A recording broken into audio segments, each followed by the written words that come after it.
Necesitaba el dinero para ayer, me exigió mi hijo, entregándome la deuda de $300,000 de su esposa como si fuera una simple factura. No me decepciones, mamá, agregó con desdén. Yo solo sonreí, sirviendo más café mientras él revisaba mensajes en su celular. 6 horas después, mi cuenta estaba a cero. Cuando regresaron por la noche para buscar el dinero, encontraron la casa vacía y solo un sobre la mesa. Cuando lo abrieron, palidecieron. Pero antes de continuar, asegúrate de ya estar suscrito al canal y escribe en los comentarios. ¿Desde dónde estás viendo este video? Nos encanta saber hasta dónde están llegando nuestras historias. La campanilla sonó a las 7:30 de la mañana de un martes cualquiera. 3 toques insistentes, como si el mundo se estuviera acabando. Yo ya sabía quién era incluso antes de abrir la puerta. Mi hijo Ricardo solo aparecía sin avisar cuando necesitaba algo. Dejé mi taza de té a medio beber en la mesa de la cocina y caminé lentamente por el pasillo. Por las ventanas de la sala divisé su coche, una camioneta SUV de lujo estacionada de cualquier manera en la entrada. Ricardo había heredado el talento para los negocios de su padre, pero ni una gota de paciencia o consideración.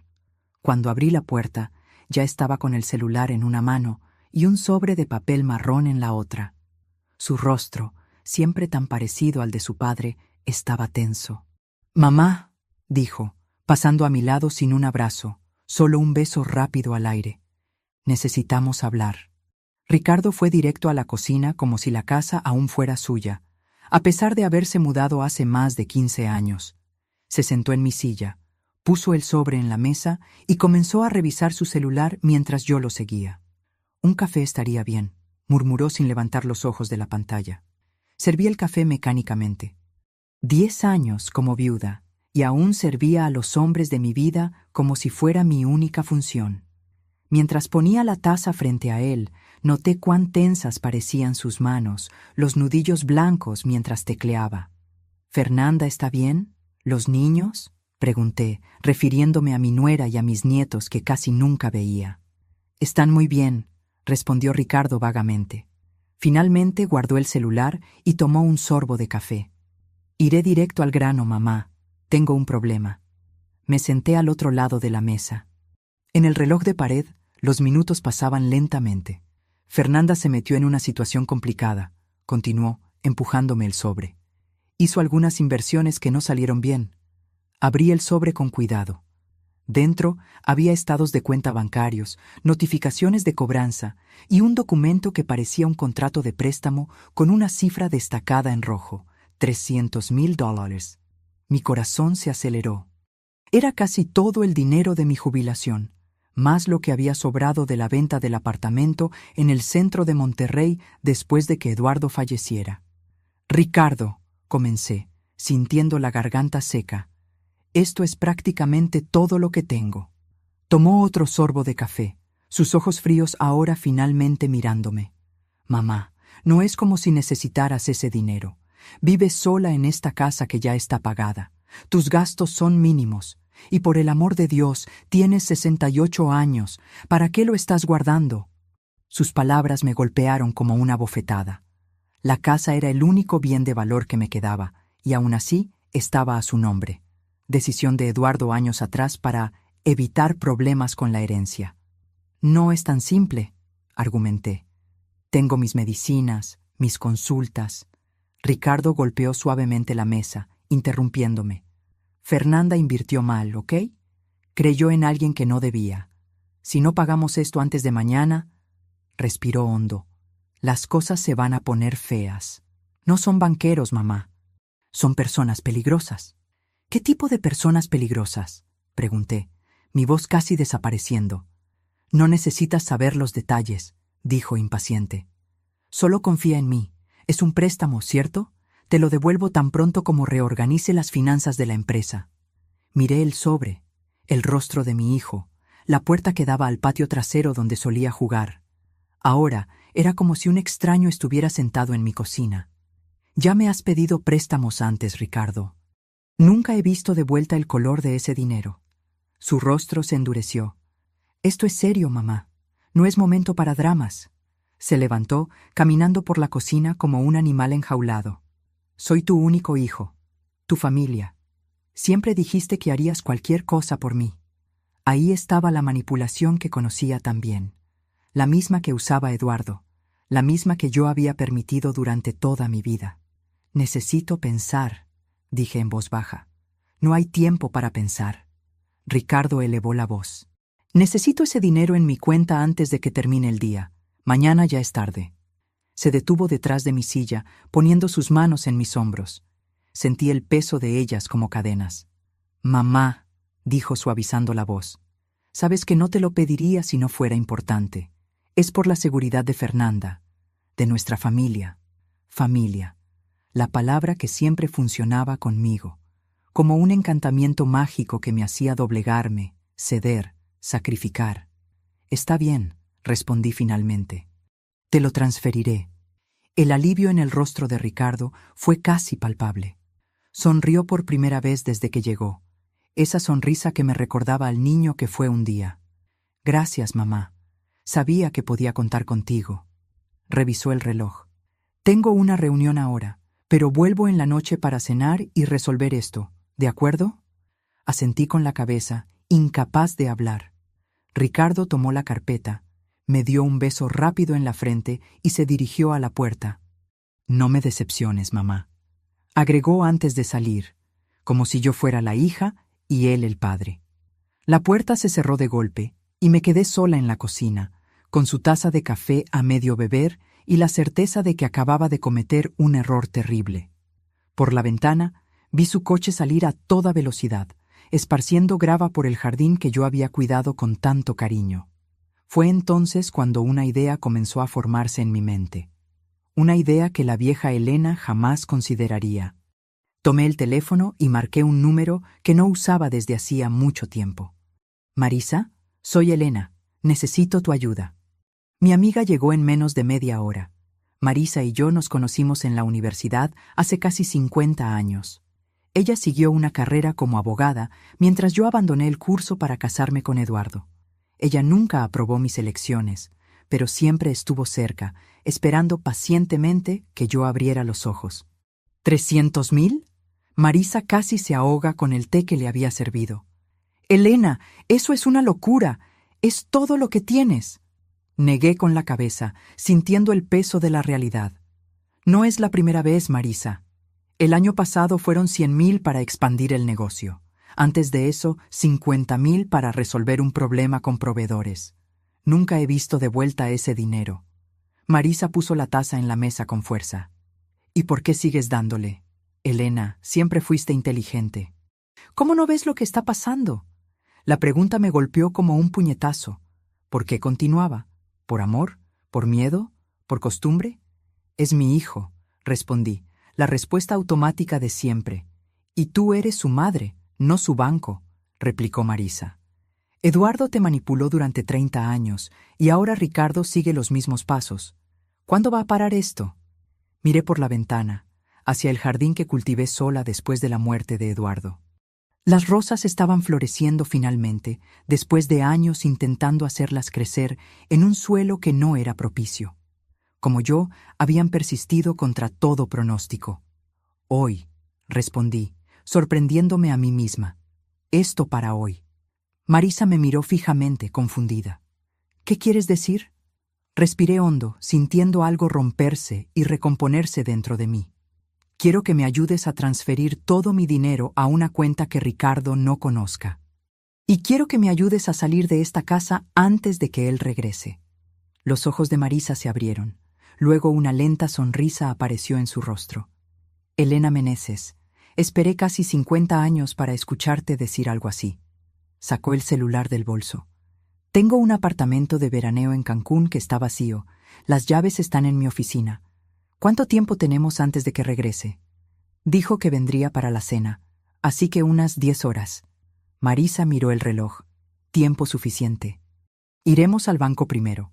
Luego pasamos por la notaría para que me des un poder a mi nombre, en caso de que necesites representación legal. Después de eso, empacamos tus maletas y nos vamos.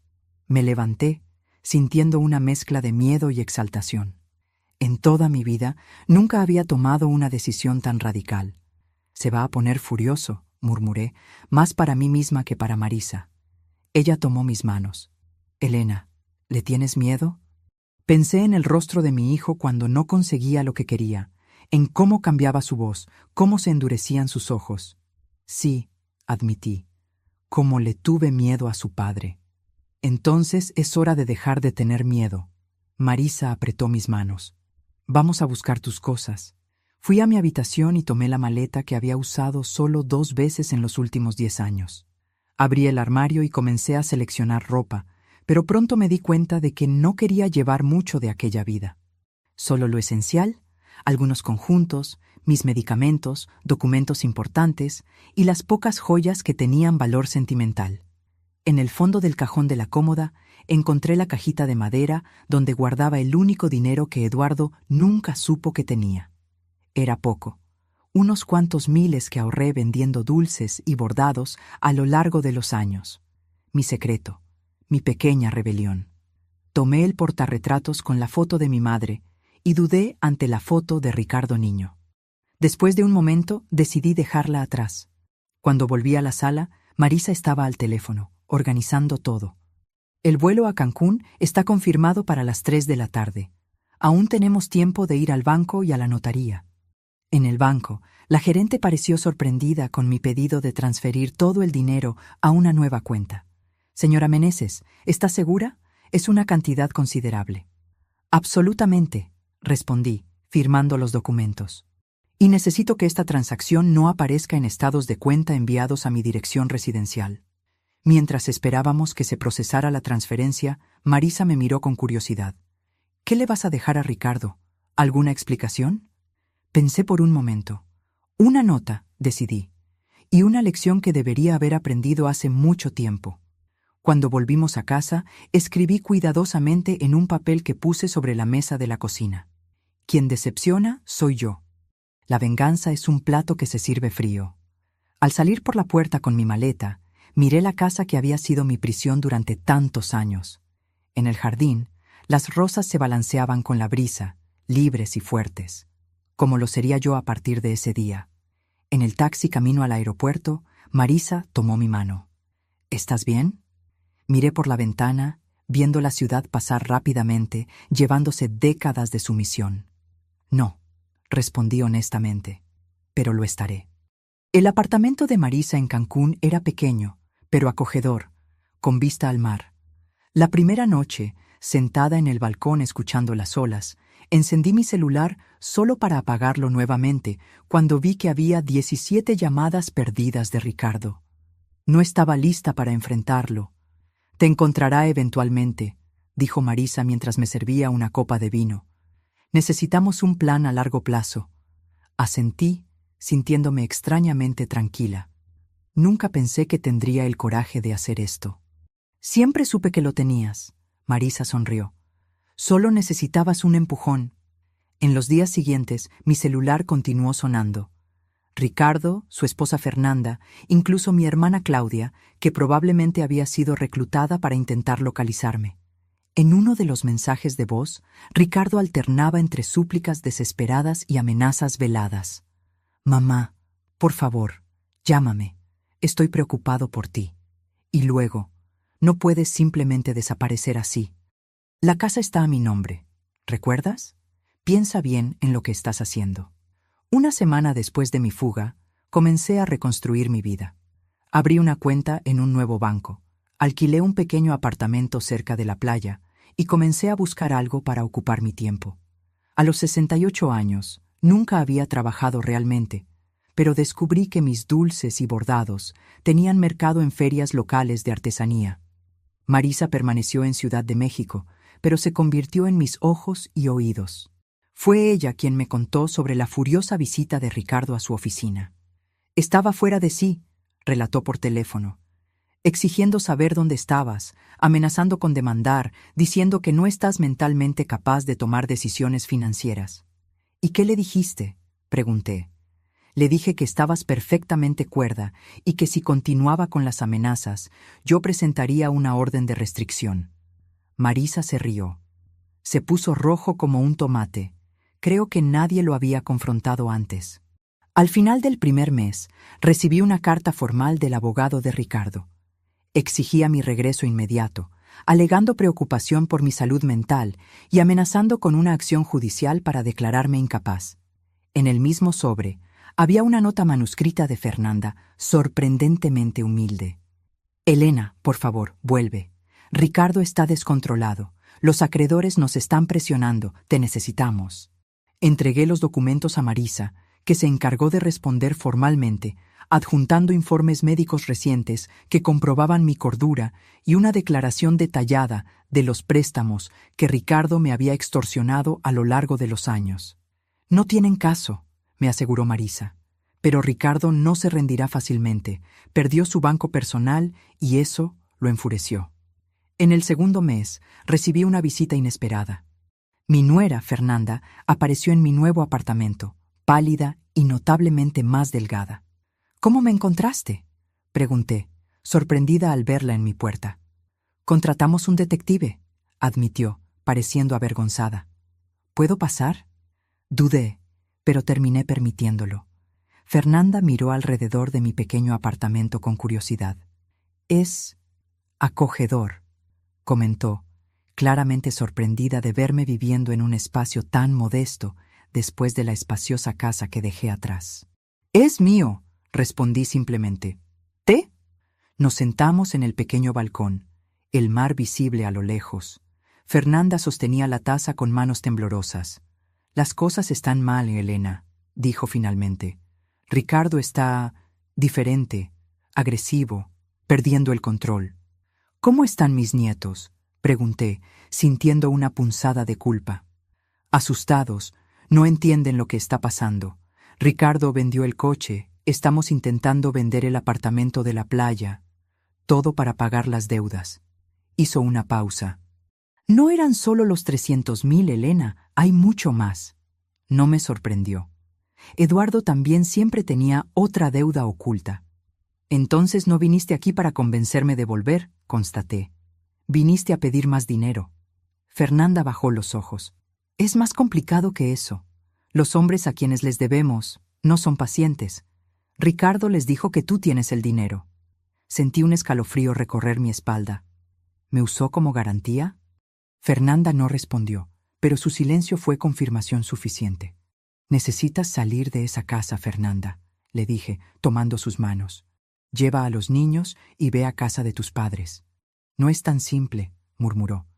«Ricardo controla todo, nuestras cuentas, nuestros documentos». Su voz falló. «No sé cómo salí, de la misma manera que tú no sabías». Sus palabras me conmovieron profundamente. Era verdad. Durante décadas no supe cómo salir, cómo romper el ciclo. Hasta que finalmente encontré coraje. «Yo puedo ayudarte», ofrecí. «No con dinero, sino a salir». Fernanda me miró con una mezcla de esperanza y miedo. «Nos encontrará, como te encontró a ti. Entonces estaremos preparadas cuando eso suceda». Respondí con una confianza que nunca había sentido antes. «Pero primero necesitamos sacar a ti y a los niños de esa casa».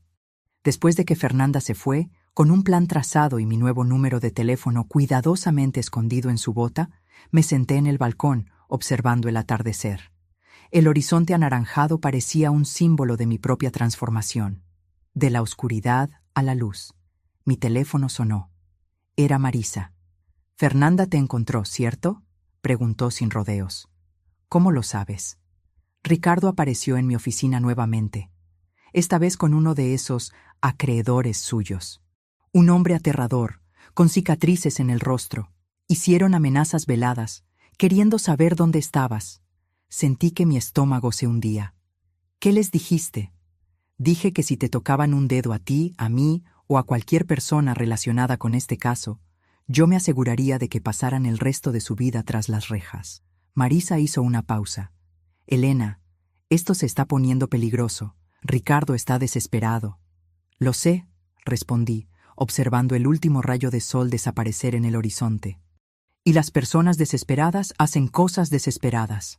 A la mañana siguiente me desperté con golpes insistentes en la puerta. Por un momento aterrador pensé que Ricardo me había encontrado, pero cuando miré por la mirilla, vi a una mujer desconocida. ¿Señora Elena Meneses?, preguntó cuando abrí la puerta parcialmente, manteniendo la cadena de seguridad enganchada. Sí, soy la detective Oliva. Mostró una placa. Policía civil, necesitamos hablar sobre su hijo, Ricardo Meneses. Mi corazón se aceleró. ¿Le pasó algo? La detective mantuvo la expresión neutra. ¿Puedo pasar? La dejé entrar y le ofrecí café, que ella aceptó. Mientras preparaba las tazas en la pequeña cocina, intenté contener el temblor en mis manos. Señora Meneses, comenzó la detective, sentándose en el sofá. Su hijo está siendo investigado por fraude financiero, falsificación de documentos y posible participación con prestamistas usureros. Nos gustaría saber si usted tenía conocimiento de estas actividades. Sentí como si el suelo hubiera desaparecido bajo mis pies. Una parte de mí siempre supo que Ricardo no era honesto en sus negocios, como no lo había sido su padre, pero escuchar las palabras investigación policial lo hacía todo terriblemente real. No, respondí honestamente. Yo sabía que tenía problemas financieros, pero no la extensión o la naturaleza de ellos. La detective anotó algo en su cuaderno. Usted salió de casa repentinamente hace 2 meses, ¿correcto? ¿Puede decirnos por qué? Le conté todo. Los préstamos sucesivos, las manipulaciones, la presión por los 300,000 pesos. La detective escuchó sin interrumpir, solo haciendo anotaciones ocasionales. ¿Él usó su nombre en algún documento? ¿Le pidió que firmara papeles sin explicar de qué se trataban? Pensé por un momento. Hace algunos años, me pidió que firmara algunos documentos para facilitar transferencias financieras, en caso de que necesitara ayuda. Dijo que era para mi protección en la vejez. La detective asintió. Encontramos varias transacciones sospechosas en cuentas abiertas a su nombre, señora Meneses. Cuentas que usted probablemente no sabía que existían. Cerré los ojos, sintiendo una ola de náusea. Ricardo no solo me había manipulado, había robado mi identidad. ¿Qué sucede ahora?, pregunté, intentando mantener la compostura. Continuaremos la investigación. Su declaración formal será necesaria en breve. Dudó. Debo advertirle que su hijo probablemente será acusado en las próximas semanas, y, considerando las personas con las que se involucró, sería prudente reforzar su seguridad. Después de que la detective se fue, llamé a Marisa, que prometió viajar a Cancún en el próximo vuelo. Siempre supe que Ricardo estaba involucrado en cosas turbias, dijo, pero nunca imaginé que llegaría a este punto. Esa tarde, recibí un mensaje de Fernanda. Descubrió nuestro plan. Estoy encerrada en el cuarto con los niños. Está rompiendo todo. Mi sangre se heló. Llamé inmediatamente a la detective Oliva, que prometió enviar una patrulla a la dirección de Ricardo. Las horas siguientes fueron un borrón de llamadas, mensajes y actualizaciones fragmentadas.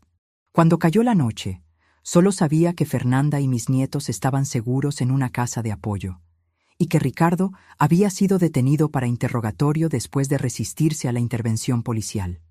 Marisa llegó alrededor de las 9 de la noche, encontrándome en el balcón, mirando el mar oscuro. Se sentó a mi lado en silencio por algunos minutos. ¿Cómo te sientes?, preguntó finalmente.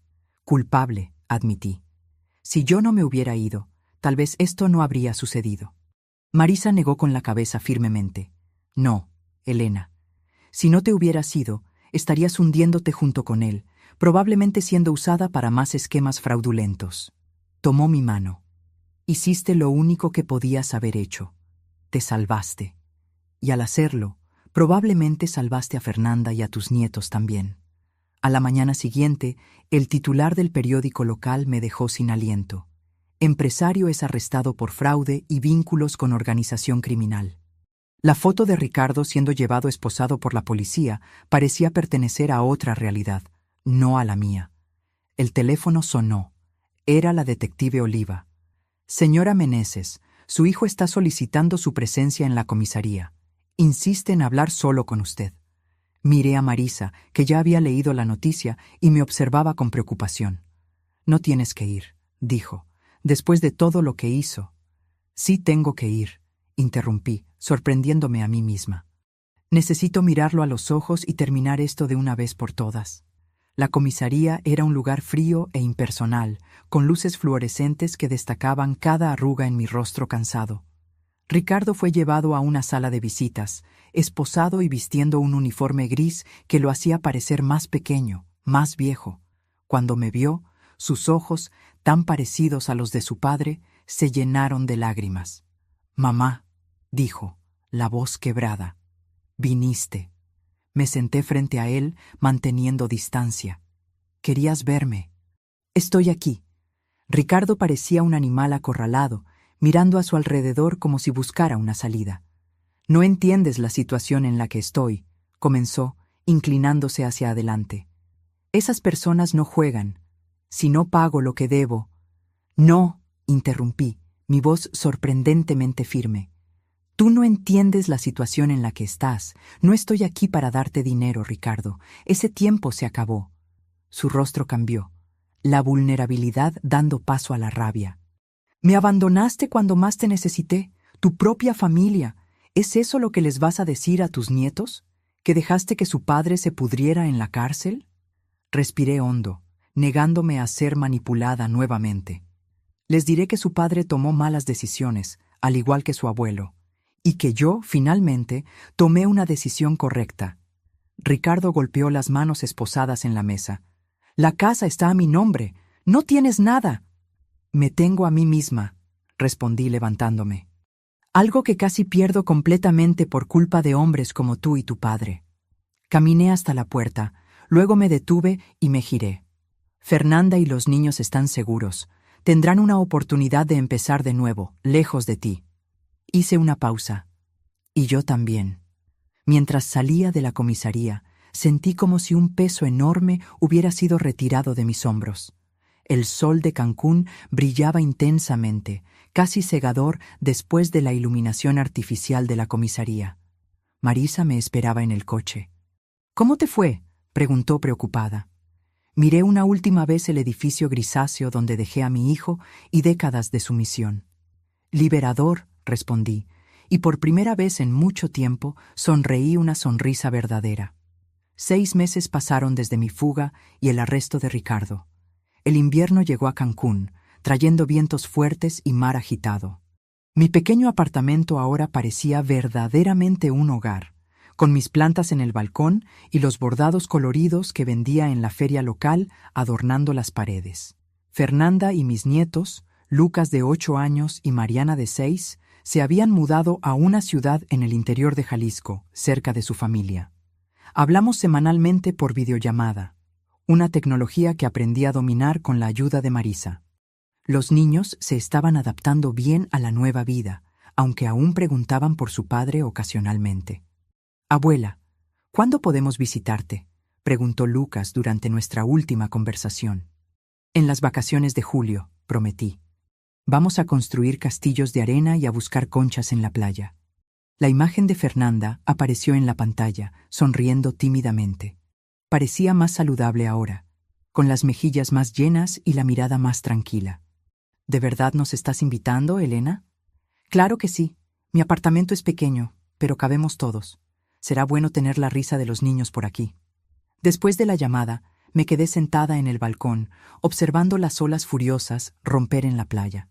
El juicio de Ricardo estaba programado para el próximo mes. Las acusaciones eran graves: fraude, falsificación, uso de documentos falsos, asociación con organización criminal. Marisa estimaba una sentencia de al menos 10 años. Yo había accedido a testificar no por venganza, sino por justicia, para mí, para Fernanda y para todos los demás que Ricardo había engañado a lo largo de los años. El teléfono sonó, sacándome de mis pensamientos. Era un número que no reconocí. Elena Meneses, una voz masculina, desconocida. «Sí, ¿quién habla?» «Aquí es Rodrigo Méndez, abogado de su hijo». Sentí un apretón en el pecho. En los últimos meses, Ricardo había cambiado de abogado varias veces, cada uno prometiendo milagros jurídicos que nunca se materializaban. «¿Qué puedo hacer por usted?» Ricardo quisiera proponer un acuerdo. Tiene información sobre operaciones mayores que pueden interesar al Ministerio Público a cambio de una reducción de pena, pero necesita su ayuda. Respiré hondo, ya imaginando a dónde iría a parar aquello. ¿Qué tipo de ayuda? Financiera, naturalmente. Para cubrir los honorarios del equipo jurídico especializado. 200,000 pesos. Casi me río. Era increíble la audacia. Señor Méndez, ya no tengo esa cantidad. E incluso si la tuviera, no la usaría de esa manera. Señora Elena, su tono se endureció. Su hijo se enfrenta a más de 10 años de prisión. Como madre, interrumpí. Ya hice lo que pude por décadas. Ahora Ricardo necesita enfrentar las consecuencias de sus propias acciones. Hubo un silencio prolongado al otro lado de la línea. Él dijo que usted respondería así. Pidió que le dijera que aún tiene copias de documentos que usted firmó. Documentos que pueden implicarla en algunos de sus esquemas. Mi estómago se anudó, pero mantuve la voz firme. Dígale a mi hijo que el chantaje es un crimen más para añadir a su lista, y que estoy dispuesta a enfrentar cualquier acusación si eso significa finalmente romper este ciclo. Colgué el teléfono con las manos temblorosas. Inmediatamente llamé a Marisa y le informé sobre la conversación. Está fanfarroneando, me aseguró. Cualquier documento que puedas haber firmado, ya aclaramos con la policía que fue bajo manipulación. Además, la investigación ya estableció un patrón de comportamiento de él. Aún así, esa noche fue difícil. Me quedé despierta, repasando mentalmente cada papel que firmé a lo largo de los años a pedido de Ricardo o Eduardo. ¿Cuántos contratos? ¿Cuántos poderes? ¿Cuántos documentos que apenas leí, confiando en que mi marido o mi hijo tenían mis mejores intereses en mente?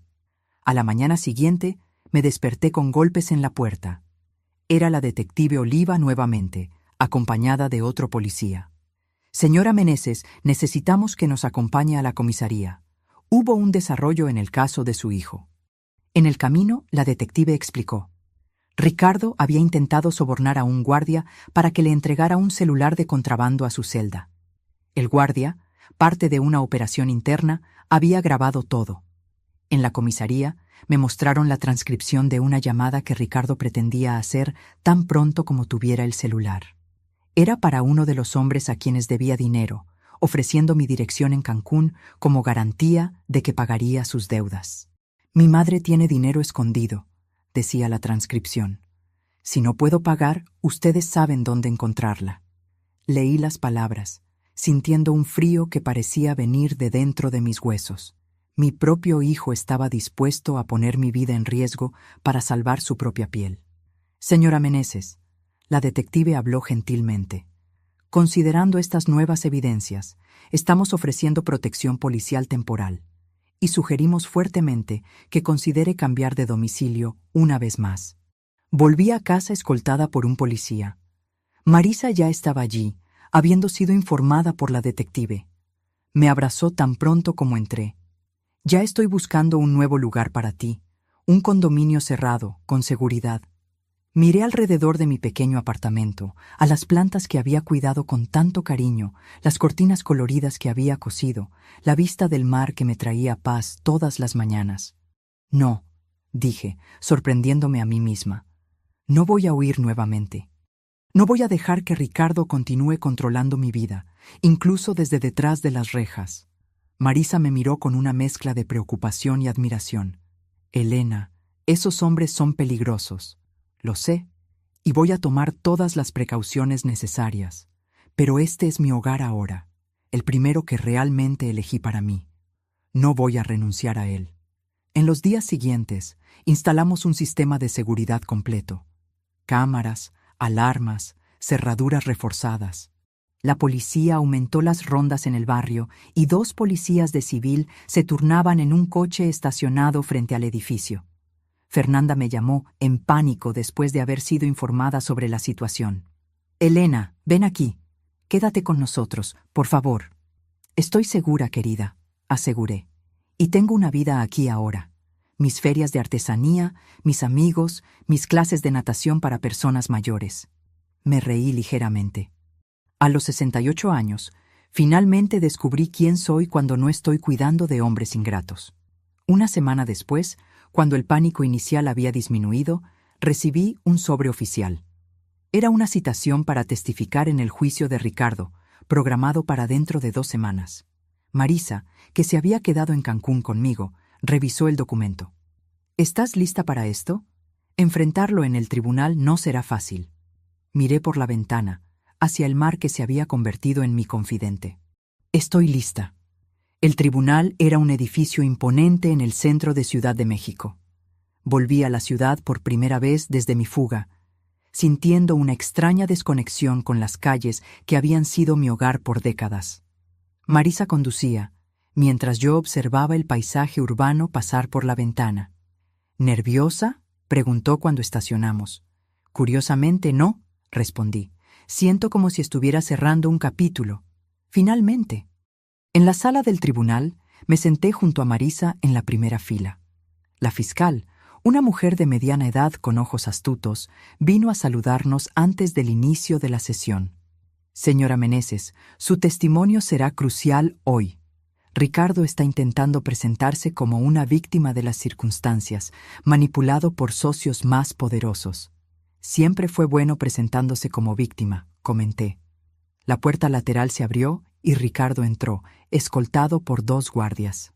Estaba más delgado, con el rostro marcado por ojeras profundas. Nuestras miradas se encontraron por un momento, la suya suplicante, la mía firme. El juez entró y todos se levantaron. El juicio comenzó con formalidades procesales, seguidas por el testimonio de peritos forenses que detallaron la complejidad de los esquemas financieros de Ricardo. Cuando finalmente llamaron mi nombre, caminé hasta el banco de testigos con pasos lentos pero determinados. Después del juramento, la fiscal comenzó. Señora Meneses, ¿puede contarnos sobre su relación con el acusado, su hijo? Miré directamente a Ricardo mientras hablaba. Lo crié sola después de la muerte de mi marido, hace 10 años. Antes de eso, vivíamos como una familia aparentemente normal, solo aparentemente. ¿Qué quiere decir? Mi marido, Eduardo, padre de Ricardo, también era manipulador y controlador financieramente. Ricardo aprendió del mejor. La fiscal asintió. ¿Puede detallar cómo su hijo la manipulaba financieramente? Conté todo. Los préstamos sucesivos, las promesas nunca cumplidas, la presión emocional, el chantaje velado. En el último episodio, exigió 300,000 pesos, prácticamente todos mis ahorros, para supuestamente pagar una deuda de su esposa. Cuando me di cuenta de que nunca volvería a ver ese dinero, como no vi los anteriores, decidí irme. ¿Qué la hizo tomar esa decisión después de tantos años cediendo a sus exigencias? Pensé por un momento. Fue el desprecio en su voz, respondí honestamente. Cuando dijo, no me decepciones, mamá. Me di cuenta de que no me veía como una persona, solo como un recurso a ser explotado. En ese momento, algo dentro de mí se rompió y se recompuso de una manera diferente. El abogado de Ricardo se levantó para el contrainterrogatorio. Era un hombre de mediana edad, con un traje caro y una expresión calculada. Señora Meneses, ¿usted se considera una buena madre? La pregunta me tomó por sorpresa. Vi a la fiscal comenzar a protestar, pero levanté la mano ligeramente. Por décadas, creí que ser una buena madre significaba darle todo a mi hijo: dinero, tiempo, autoestima. Ahora entiendo que ser una buena madre también significa enseñar responsabilidad y consecuencias. Usted abandonó a su hijo cuando más la necesitaba. El abogado presionó. No, señor. Yo dejé de posibilitar comportamientos destructivos. Hay una gran diferencia. ¿Y qué hay de las amenazas que su hijo supuestamente hizo contra usted? ¿No le parece conveniente que estas alegaciones surjan justamente cuando él está a punto de proponer un acuerdo con el Ministerio Público? Mantuve la calma, a pesar de la insinuación. Las grabaciones hablan por sí solas. Y no me parece conveniente que mi propio hijo haya ofrecido mi dirección a criminales como garantía para sus deudas. Me parece trágico. Cuando finalmente fui dispensada, volví a mi lugar sintiendo las piernas temblorosas. Marisa apretó mi mano en silencio. El juicio continuó con otros testimonios. Empleados de Ricardo, clientes perjudicados, incluso Fernanda, que describió años de mentiras y manipulación. Durante todo el tiempo, observé a Ricardo poniéndose cada vez más agitado, susurrando furiosamente con su abogado. Al final del día, cuando el juez anunció un receso hasta la mañana siguiente, Ricardo me miró una última vez antes de ser llevado.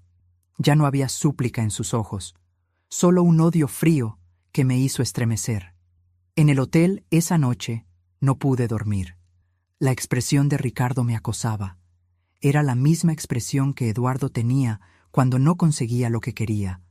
Una mezcla de rabia y cálculo, como si estuviera planeando su próximo movimiento. Por la mañana, volvimos al tribunal para escuchar las alegaciones finales. La fiscal presentó un caso contundente, detallando años de fraudes y manipulaciones. El abogado de Ricardo intentó pintarlo como un hombre de negocios en dificultades que cometió errores, pero no crímenes intencionales. Cuando el juez se retiró para deliberar, Marisa y yo fuimos a tomar café a una cafetería cercana. Estaba revolviendo distraídamente mi café cuando noté a un hombre sentado algunas mesas más allá, observándonos. Cuando nuestras miradas se cruzaron, desvió la vista rápidamente. «Marisa», susurré, «aquel hombre nos está observando». Ella miró discretamente. «Debe ser un reportero. El caso ganó cierta atención de los medios locales». Pero algo en la postura del hombre, en la forma en que evitaba el contacto visual mientras claramente nos monitoreaba, me alarmó. «Volvamos al tribunal», sugerí. Al salir, noté que el hombre también se levantó. En el camino de regreso, mantuvo distancia, pero continuó siguiéndonos. En el tribunal, mencioné el incidente a uno de los policías, que prometió estar atento. La sesión se reanudó con el juez regresando para anunciar su decisión. En el caso del Estado contra Ricardo Eduardo Meneses, este tribunal lo considera culpable de todas las acusaciones. Una ola de alivio me recorrió, seguida inmediatamente por una profunda tristeza. Mi hijo, el niño que un día acuné en mis brazos, ahora era oficialmente un criminal condenado. El juez continuó, detallando la sentencia. 12 años de prisión, con posibilidad de progresión después de 4 años, además de multas y restituciones a los perjudicados. Ricardo permaneció impasible durante la lectura de la sentencia. Cuando los guardias se acercaron para llevárselo, se giró en mi dirección. «Esto no ha terminado», dijo lo suficientemente alto para que yo lo oyera.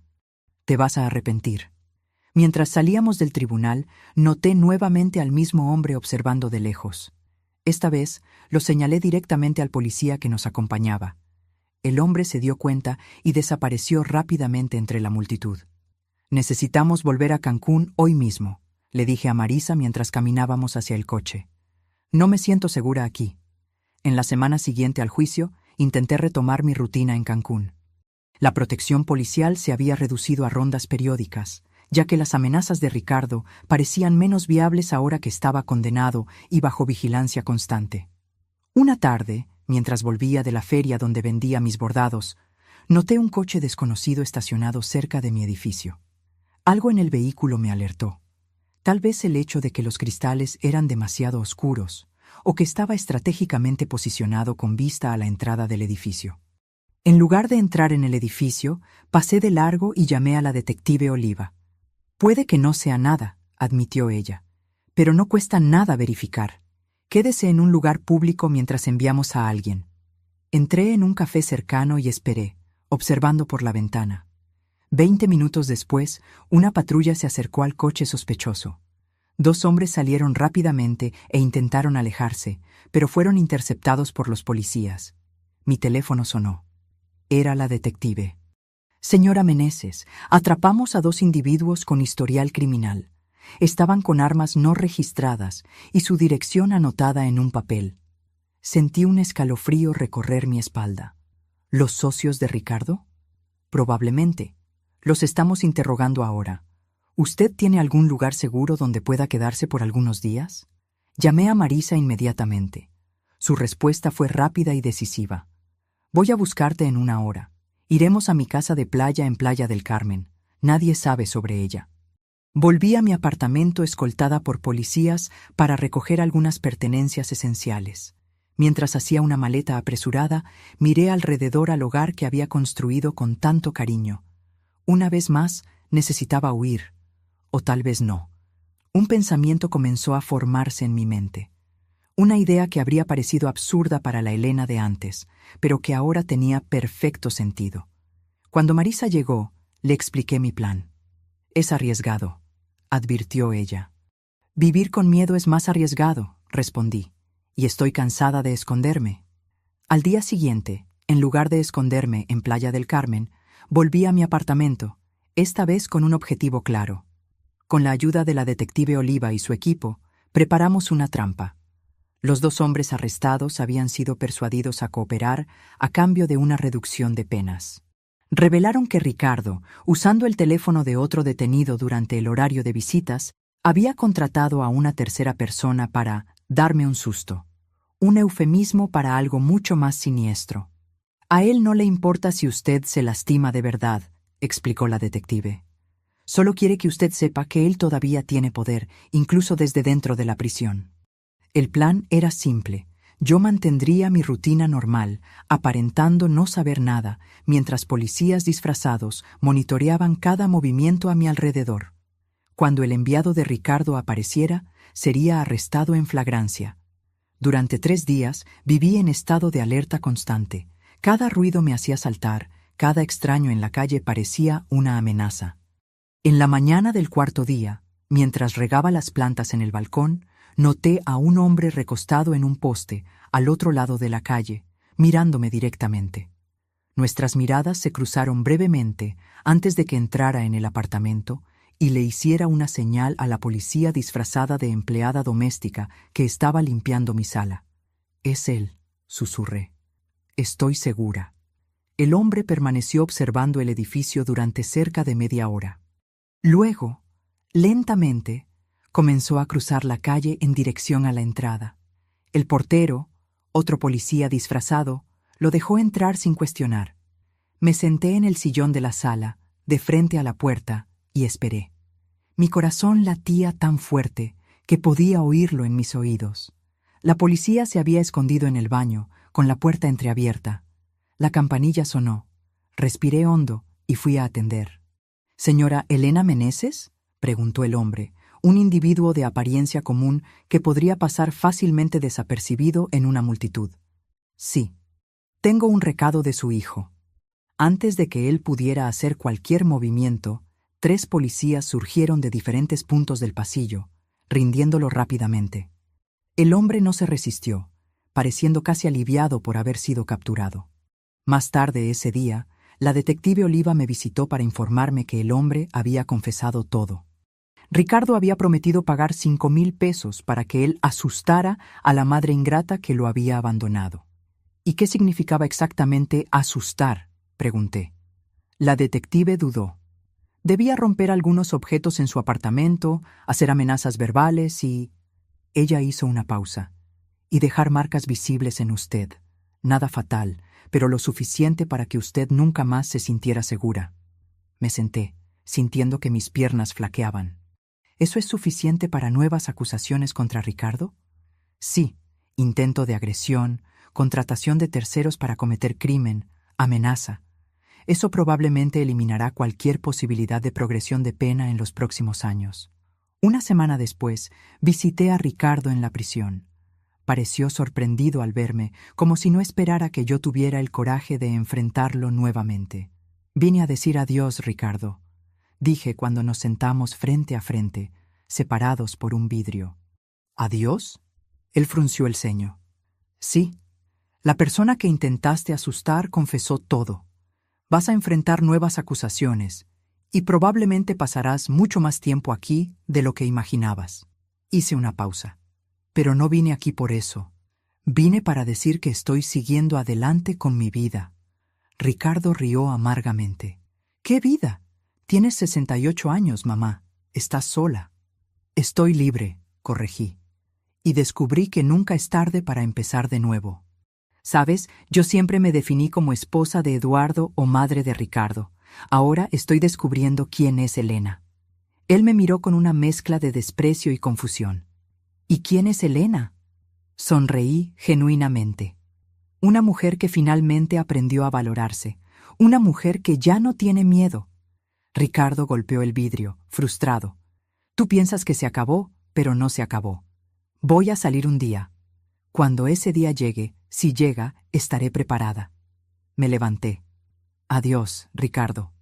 Mientras caminaba para salir del presidio, sentí una ligereza que no experimentaba desde hacía décadas. El cielo estaba particularmente azul ese día. El aire parecía más dulce. Marisa me esperaba en el coche. ¿Cómo te fue? Liberador, respondí. Realmente liberador. Un año pasó desde mi fuga. El otoño llegó a Cancún, pintando los árboles de rojo y naranja. Mi pequeño negocio de bordados había crecido. Ahora yo tenía 3 alumnas, mujeres mayores como yo, que venían toda semana para aprender y principalmente conversar. Fernanda y los niños me habían visitado 2 veces. Lucas y Mariana llenaron mi apartamento con sus risas y energía, construyendo castillos de arena en la playa y recolectando conchas que ahora decoraban mi balcón.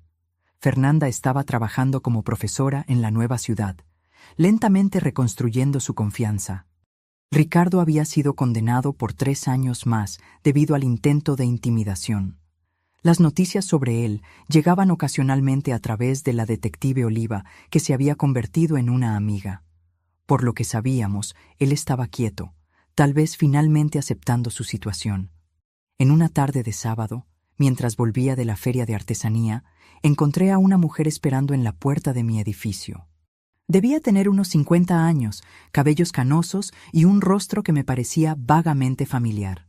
¿Elena Meneses?, preguntó cuando me acerqué. ¿Sí? Mi nombre es Cristina, Cristina Almeida. Ella dudó. Fui casada con Eduardo antes de usted. Me quedé sin palabras. Eduardo había mencionado un matrimonio anterior solo vagamente, diciendo que la exesposa era desequilibrada y obsesionada con el dinero. Ironías que ahora yo podía apreciar. ¿Le gustaría pasar?, ofrecí finalmente. Sentadas en mi pequeña sala, con 2 tazas de té entre nosotras, Cristina explicó el motivo de su visita. Vi la noticia sobre Ricardo en el periódico, sobre cómo él la manipuló financieramente por años. Ella respiró hondo. Eduardo hizo lo mismo conmigo. Y cuando leí sobre usted, me di cuenta de que necesitaba encontrarla. Para cerrar un ciclo, tal vez. ¿Cómo me encontró? No fue difícil. Su historia se esparció entre grupos de apoyo a mujeres que sufrieron abuso financiero. Usted se convirtió en una especie de símbolo de resistencia. No pude contener mi sorpresa. ¿Yo? ¿Un símbolo? Cristina sonrió. Una mujer de casi 70 años que dejó todo atrás y comenzó de nuevo, enfrentando a su propio hijo en el tribunal. Sí, Elena. Usted inspiró a muchas de nosotras. Hablamos por horas. Cristina contó cómo Eduardo la había aislado de su familia, controlado cada centavo, hecho que ella se sintiera incompetente para lidiar con el dinero. Cómo, cuando finalmente consiguió divorciarse, él la dejó prácticamente sin nada, para luego casarse conmigo.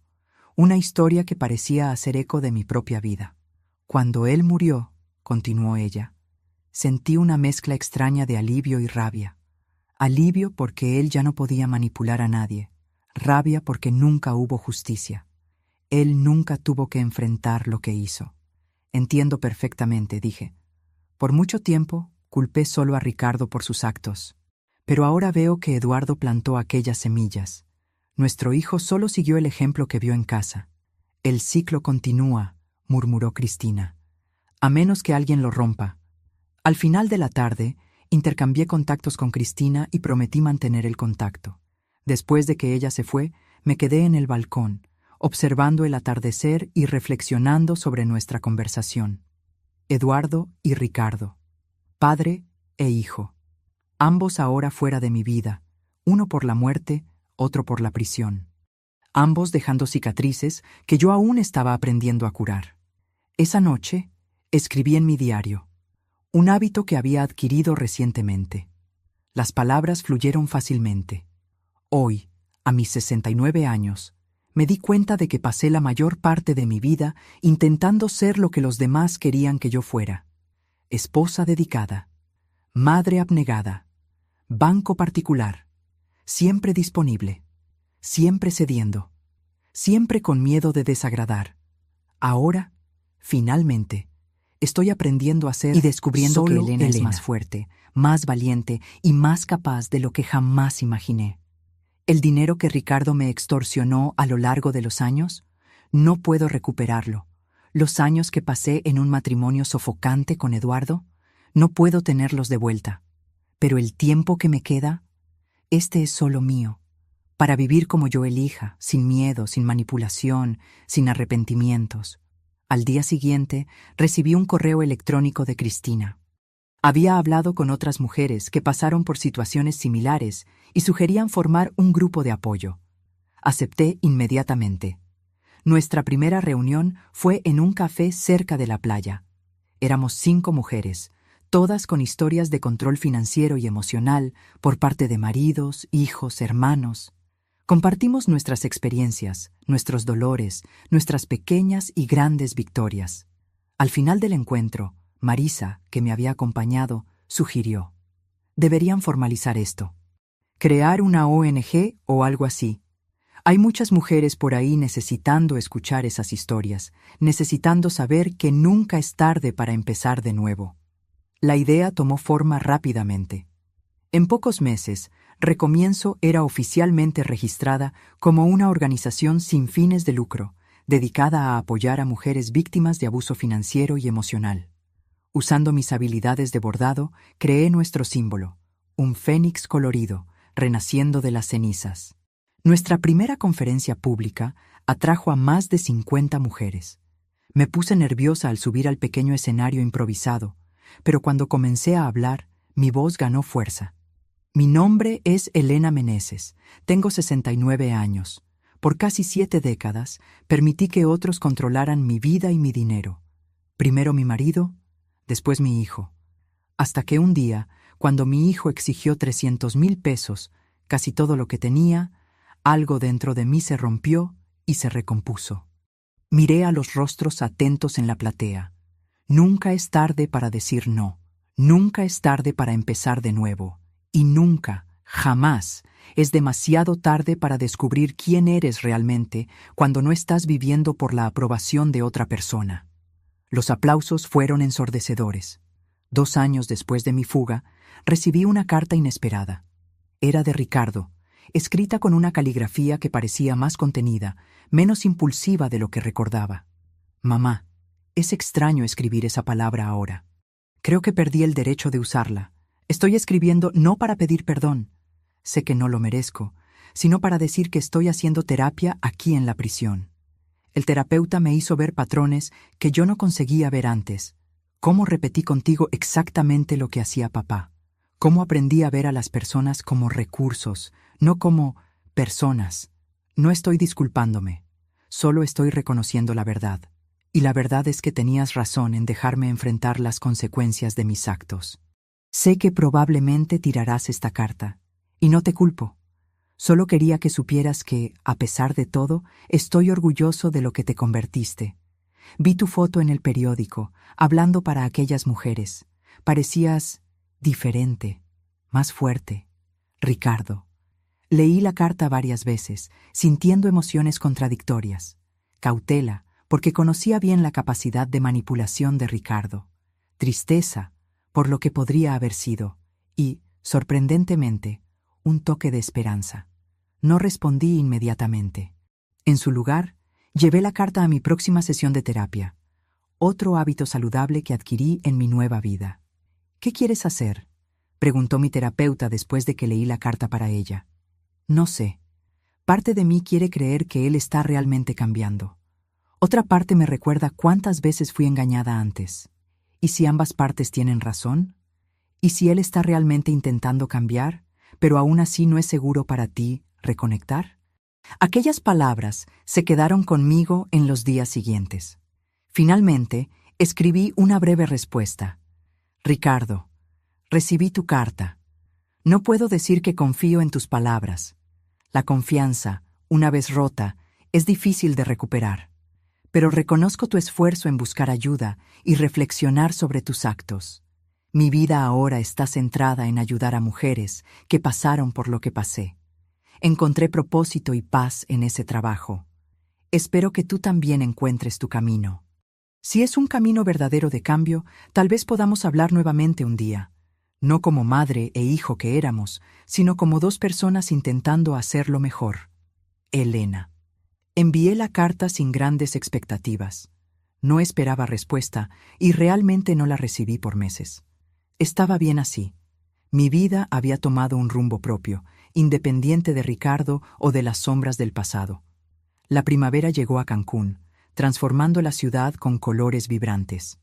Nuestra organización Recomienzo había crecido, ahora con una pequeña oficina en el centro de la ciudad y voluntarios dedicados. 2 veces por semana ofrecíamos talleres gratuitos de educación financiera, algo que yo misma tuve que aprender desde cero a los 68 años. Fernanda se había convertido en una colaboradora frecuente, compartiendo su propia jornada de recuperación financiera y emocional. Mis tardes de sábado estaban reservadas para mis nietos, que ahora venían regularmente a visitarme.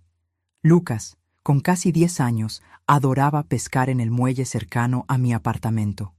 Mariana, a los 8, había desarrollado interés por mis bordados. Abuela, me preguntó una tarde mientras trabajábamos juntas en una pieza. ¿Eres feliz ahora? La pregunta me tomó por sorpresa. Dejé de bordar y miré a mi nieta. Sus ojos curiosos, su rostro inocente. Sí, querida, respondí sinceramente. Más feliz de lo que jamás fui. ¿Incluso sin el abuelo y papá? Elegí mis palabras con cuidado. A veces, Mariana, necesitamos alejarnos de las personas que amamos para encontrarnos a nosotras mismas. Eso no significa que dejamos de amarlas. Significa solo que necesitamos amarnos a nosotras mismas también. Ella pareció considerar mis palabras, sus pequeñas cejas unidas en concentración. Como cuando necesito estar sola en mi cuarto a veces, incluso gustándome jugar con Lucas. Sonreí admirando su sabiduría infantil. Exactamente así. En junio de aquel año, recibí una llamada inesperada. Era la detective Oliva. Señora Meneses, estoy llamando para informarle que su hijo será transferido al régimen semiabierto el próximo mes. La noticia me tomó desprevenida.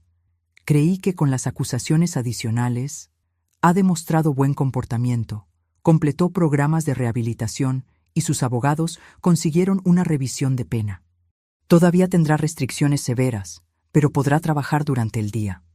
Agradecí la información y colgué, sintiendo una inquietud que no experimentaba desde hacía mucho tiempo. Ricardo estaría parcialmente libre. ¿Qué significaría eso para mí, para Fernanda, para los niños? Llamé a Marisa inmediatamente. ¿Crees que necesito preocuparme?, pregunté después de relatar la noticia. Marisa, siempre práctica, respondió: Vamos a aumentar la seguridad de tu apartamento, solo por precaución. Pero, honestamente, Elena, dudo que intente algo. Tendría mucho que perder. Una semana después, recibí otra carta de Ricardo. Diferente de la anterior, esta era formal, casi distante. Elena, estoy siendo transferido al régimen semiabierto el próximo mes. Quería que lo supieras por mí, no por terceros. Trabajaré en un proyecto de reforestación durante el día y regresaré a la prisión por la noche y los fines de semana. No tengo intención de buscarte o de interferir de ninguna manera en tu vida. Aprendí mis lecciones de la manera más difícil. El terapeuta aquí dice que respetar límites es el primer paso para relaciones saludables. Estoy intentando practicar eso.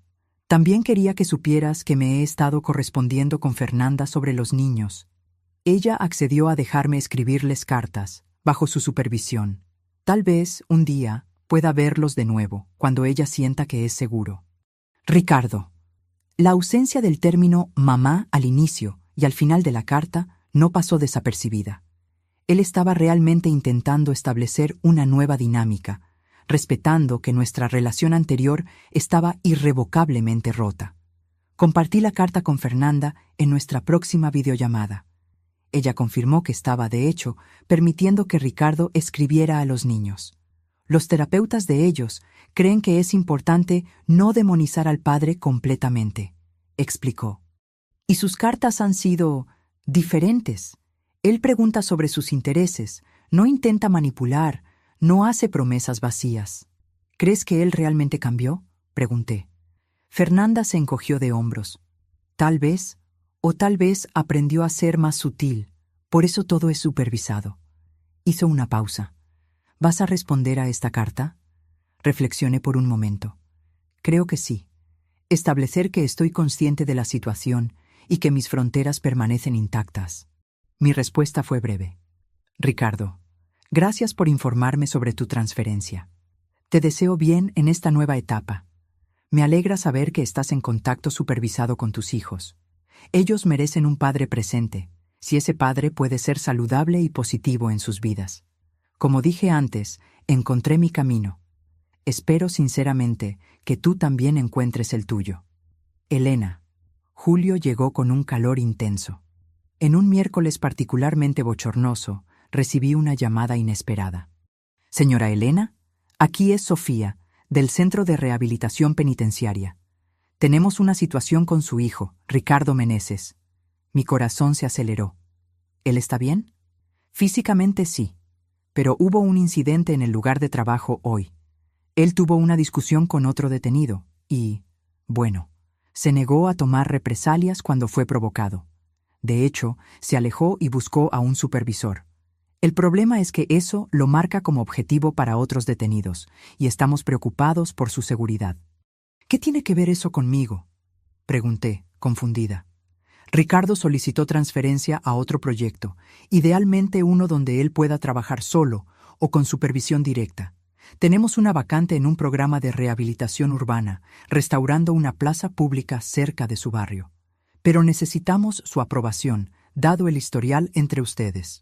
Me quedé en silencio por un momento, procesando la situación. Ricardo había elegido no tomar represalias, incluso cuando fue provocado, algo que el Ricardo que yo conocía jamás habría hecho.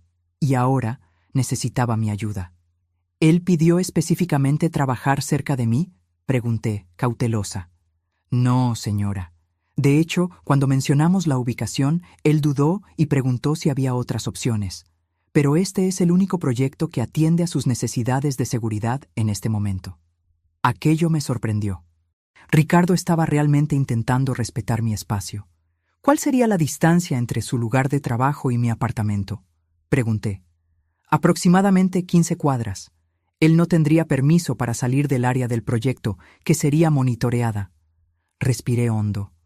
Está bien, doy mi aprobación. Después de colgar, cuestioné mi decisión. ¿Estaría siendo ingenua nuevamente? ¿O finalmente ejerciendo compasión sin comprometer mis límites? Llamé a Marisa y le expliqué la situación. Hiciste lo correcto, me aseguró.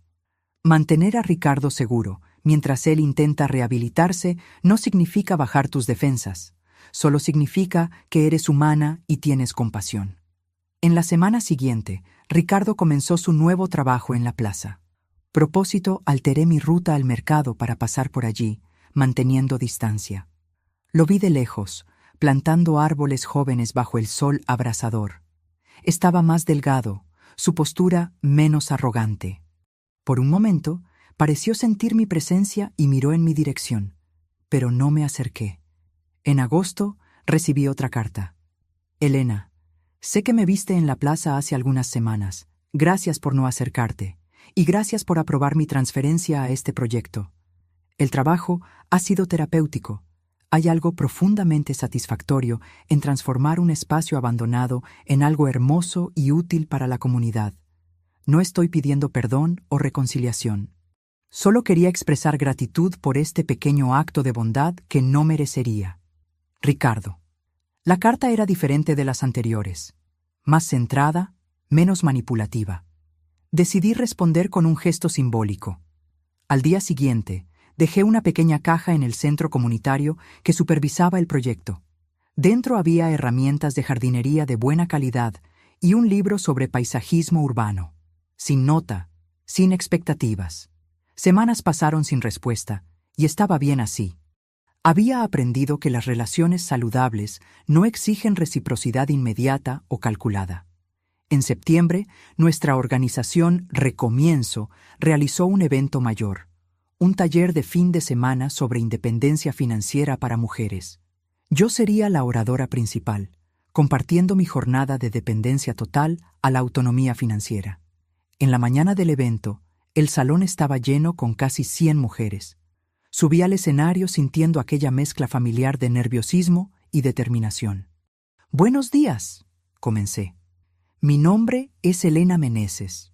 A mis 70 años, estoy aprendiendo quién soy cuando no estoy siendo definida por los hombres de mi vida». La platea rió gentilmente, muchas asintiendo en reconocimiento. Hace 3 años, mi hijo apareció en mi puerta exigiendo 300,000 pesos, casi todo lo que tenía. Como tantas veces antes, él contaba con mi incapacidad de decir no. Y como tantas de ustedes saben, esos patrones no comienzan de la nada. Son cultivados a lo largo de décadas. En mi caso, comenzó con mi marido controlando cada centavo, cada decisión, haciéndome creer que yo era incapaz de administrar mi propia vida. Mientras hablaba, noté movimiento en el fondo del salón. Una figura alta y delgada había entrado discretamente y permanecía de pie cerca de la puerta. Mi corazón se aceleró al reconocer a Ricardo. Por un momento, perdí el hilo de mi discurso. La platea percibió mi hesitación, algunas girando para ver lo que me había distraído. Respiré hondo y continué. El momento más difícil y más liberador de mi vida fue cuando finalmente dije no. Cuando salí por la puerta con solo una maleta y la determinación de no ser más una extensión de la cuenta bancaria de otra persona. Hablé por 30 minutos más, consciente de la presencia silenciosa de Ricardo en el fondo del salón. Él no intentó acercarse, solo escuchó. Cuando terminé, recibí una ovación de pie. Mujeres se acercaron para compartir sus historias, pedir consejos, agradecer. Ricardo permaneció donde estaba, esperando pacientemente que la multitud disminuyera. Finalmente, cuando el salón estaba casi vacío, él se acercó lentamente. Parecía incierto, vulnerable de una forma que nunca había visto antes. «Hola», dijo simplemente. «Hola», respondí. «Tu discurso fue poderoso y doloroso de escuchar». Hizo una pausa. «Gracias por las herramientas de jardinería». Nos quedamos en un silencio extraño, dos personas que un día fueron tan cercanas, ahora prácticamente extrañas. «¿Cómo supiste del evento?», pregunté finalmente. «Fernanda lo mencionó en una carta. Pedí permiso especial para venir, solo para escuchar». Asentí, notando cómo él respetaba los límites, pidiendo permiso en lugar de presumir derechos. «¿Estás bien?», pregunté, genuinamente curiosa. «Estoy diferente», respondió después de un momento de reflexión. «Aprendiendo a vivir con las consecuencias de mis elecciones, aprendiendo a existir sin manipular o controlar». Él encontró mis ojos. «Es más difícil de lo que imaginé». «Generalmente lo es», concordé. Ricardo miró el reloj. «Necesito volver. Tengo solo 2 horas de permiso». Dudó, entonces agregó. «Transformaste algo terrible en algo significativo. Estoy...». Él buscó la palabra correcta. Orgulloso no es la palabra correcta. Impresionado, inspirado tal vez. Mientras él se giraba para salir, me oí decir, «Ricardo». Él se detuvo, girándose hacia mí. «¿Te gustaría tomar un café cualquier día de estos? En un lugar público, claro». La sorpresa en su rostro era genuina. Yo, sí, me gustaría mucho. «No estoy prometiendo reconciliación», aclaré. «Solo una conversación». «Entiendo completamente», él asintió. «Es más de lo que merezco». Una semana después, nos encontramos en un café concurrido cerca de la plaza donde él trabajaba. Un guardia penitenciario discreto permaneció a algunas mesas de distancia, parte de las condiciones de la salida temporal de Ricardo. La conversación comenzó torpe, ambos navegando en un nuevo territorio. Ya no éramos madre e hijo en el sentido tradicional, sino 2 adultos intentando encontrar un nuevo tipo de conexión. «¿Cómo están tus nietos?», preguntó después de pedir café. «Bien. Lucas está fascinado con astronomía últimamente. Mariana está aprendiendo a tocar la flauta». Ricardo sonrió levemente. «Ellos siempre hablan de ellos en las cartas. Fernanda me envió algunas fotos recientes». Tomé un sorbo de café, reuniendo coraje para la pregunta que me molestaba. «Ricardo, ¿qué pasó? ¿Cuándo comenzaste a ver a las personas solo como recursos a ser explotados. Él miró por la ventana por un largo momento, su perfil recordándome tanto al de su padre que sentí un escalofrío. Creo que siempre fue así, respondió finalmente. Desde niño observé cómo papá te trataba, cómo él conseguía lo que quería. Parecía eficiente. Hizo una pausa. En la escuela, en la universidad, en los negocios, manipular personas funcionaba, hasta que ya no funcionó más. ¿Y ahora?, pregunté. Ahora estoy aprendiendo que la eficiencia no lo es todo, que las relaciones reales exigen reciprocidad, no explotación. Él me miró directamente, que las personas no son medios para un fin. Conversamos por casi una hora. No hubo grandes revelaciones o reconciliaciones dramáticas, solo dos adultos compartiendo experiencias honestamente, tal vez por primera vez. Cuando nos despedimos, Ricardo preguntó, ¿podemos hacer esto de nuevo algún día? Tal vez, respondí, un paso a la vez. En la mañana siguiente, mientras caminaba por la playa con Marisa, reflexioné sobre el encuentro. ¿Crees que él realmente cambió?, preguntó mi amiga. Creo que está intentando, respondí honestamente. Y eso ya es más de lo que Eduardo jamás hizo. ¿Y tú? ¿Estás lista para perdonar? Observé las olas rompiendo en la arena, su ritmo eterno de destrucción y renovación. El perdón no es algo que das de una vez, dije finalmente. Es una práctica diaria. Estoy aprendiendo a perdonar, a él y a mí misma por permitir tanto por tanto tiempo. Esa tarde, sentada en el balcón de mi pequeño apartamento, escribí en mi diario: hoy, a mis 70 años, estoy aprendiendo que la vida raramente ofrece finales perfectos. No hay garantías de que Ricardo realmente cambió, o que continuará en ese camino. No hay certeza de que yo misma no caiga en viejos patrones en momentos de debilidad. Pero tal vez la vida no se trata de finales perfectos. Tal vez se trata de empezar de nuevo, cuantas veces sea necesario. De romper ciclos tóxicos, incluso cuando parece imposible. De creer que podemos ser más que nuestros peores momentos o nuestros errores más dolorosos. El dinero que Ricardo exigió aquella mañana hace 3 años fue el precio de mi liberación. Un precio alto, pero infinitamente menor que el costo de permanecer atrapada en una vida que no era realmente mía. Hoy no soy rica financieramente. Vivo modestamente. Gano lo suficiente vendiendo mis bordados y con pequeños ahorros. Pero soy inmensamente rica de otras formas. En amistades genuinas, en propósito, en paz interior. En coraje que no sabía que poseía. Y si hay una lección que me gustaría dejar para mis nietas, para todas las mujeres que encuentro a través del recomienzo, es esta. Nunca es demasiado tarde para decir no. Nunca es demasiado tarde para redescubrir quién eres cuando no estás viviendo para agradar a los demás.